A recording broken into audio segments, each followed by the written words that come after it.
Un homme retranché dans un musée, ça se passe à Saint-Raphaël depuis ce matin. Le raid de Marseille a été déployé sur place. Une pancarte avec une inscription en langue arabe a été déposée devant le musée. Prendre des décisions qui, selon moi, sont très importantes, voire décisives, et qui permettront de résoudre la très grave situation de crise à la frontière turco-syrienne.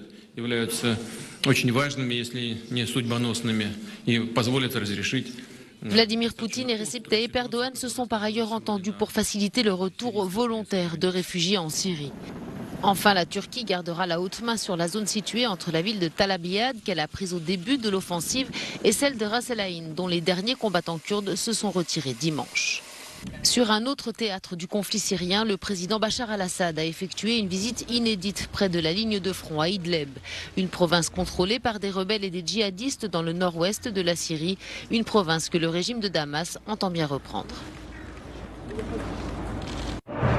Au Chili, la foule dans les rues est toujours aussi dense après 5 jours de contestation. Des scènes qui ont poussé Sebastián Piñera à faire son mea culpa. Après avoir déclaré que son pays était en guerre, le président a annoncé des mesures sociales comme l'augmentation de 20% du minimum retraite. Un changement de ton adopté à l'issue d'une réunion avec des partis politiques ce mardi. Des pourparlers auxquels avait refusé de se joindre le Parti socialiste, première force d'opposition.